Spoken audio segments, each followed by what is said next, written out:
Andhra Pradesh voter మహాశయులకు కృతజ్ఞతలు. చిన్న channel, ఈ చిన్న ఛానల్ మీరు చూస్తున్నారు, అందుకు ధన్యవాదాలు తెలియపరుస్తూ, అబద్ధికుల అరాచకాలు ఆంధ్ర రాష్ట్రంలో ఎక్కువ అవుతున్నాయి. అది కూడా వయసులో పెద్దలు, ఎంతో గౌరవాన్ని పొందాల్సినటువంటి వ్యక్తి నోట అన్ని అబద్ధాలే, పచ్చి అబద్ధాలు. చివరికి ఎట్లా తయారైందంటే అబద్ధాలకి కేర్ ఆఫ్ అడ్రస్ ఎవరు అంటే అడుగడుగడుగు రాష్ట్రంలో పెద్ద మనిషి అనేటువంటి దిశగా ఆలోచనలు చేసే విధంగా వ్యవహరిస్తున్నటువంటి వాడు నారా చంద్రబాబు నాయుడు గారు.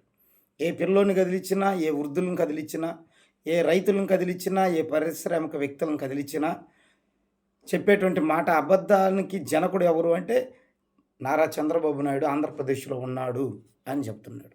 కారణం ఏంటంటే, ఎందుకు ఈ మాటలు చెబుతున్నానంటే, ఈ ప్రభుత్వంలో ఏమీ జరగట్లేదు, అన్నీ మేమే చేస్తున్నాము అంటున్నాడు. అయితే రైతులకి అసలు ఏం చేశాడు? గత ప్రభుత్వంలో చంద్రబాబు నాయుడు గారి యొక్క పాలనలో రైతులకు అందించిన సాయం ఏందో చెబుతున్నాను. 61,758 కోట్ల రూపాయలు సాయం చేశాడు గత ప్రభుత్వంలో చంద్రబాబు నాయుడు గారు. అయితే జగన్మోహన్ రెడ్డి గారి యొక్క పాలనలో, ఈ 3 సంవత్సరాల పాలనలో 1,75,571 కోట్ల రూపాయలు సహాయాన్ని అందించాడు. మీరు ఆలోచించండి, ఎవరు ఎక్కువ చేశారండి? రైతులకు సహాయాన్ని ఎవరు ఎక్కువ ఇచ్చినట్టు? 1,75,000 కోట్లు ఎక్కువ, లేకపోతే వట్టి 61 కోట్లు ఎక్కువ? మరి దీన్ని ఎలా చెప్తున్నాడు? ఆలోచన చేయండి. అన్నీ అబద్ధాలే. నేనే చేసానంటాడు, నేనే చేస్తున్నానంటాడు, అన్నీ అబద్ధాలు. ఇకపోతే ఈ విధంగా ఎన్ని అబద్ధాలు ఆడుతున్నాడో ఇకపోతే పెట్టుబడులకు వచ్చేసరికి రాష్ట్రానికి అసలు పెట్టుబడులే రాలేదు. పెట్టుబడులు పెట్టిన వాళ్ళు కూడా పారిపోతున్నారని అన్ని అబద్ధాలు ప్రజల్లోకి తీసుకెళ్తున్నాడు. సరే, గత ప్రభుత్వంలో పెట్టుబడులు ఎన్ని వచ్చినాయి అంటే 32,803 కోట్లు పెట్టుబడులు రాష్ట్రంలోకి వచ్చినాయి చంద్రబాబు నాయుడు గారి యొక్క పాలనలో. మరి జగన్ గారి పాలనలో 1,103 కోట్ల రూపాయల పెట్టుబడులు మన ఆంధ్ర రాష్ట్రానికి వచ్చినాయి. మీరు ఆలోచించండి, ఎవరి కాలంలో ఎక్కువ పెట్టుబడులు వచ్చినాయి?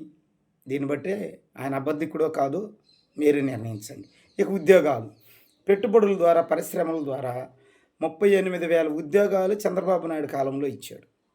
కానీ జగన్మోహన్ రెడ్డి కాలంలో, ఈ 3 సంవత్సరాల పాలనలో పరిశ్రమల ద్వారా వచ్చిన ఉద్యోగాలు 3.47 లక్షల ఉద్యోగాలు జగన్ గారి పాలనలో ప్రజలకు అందినాయి ఉద్యోగాలు.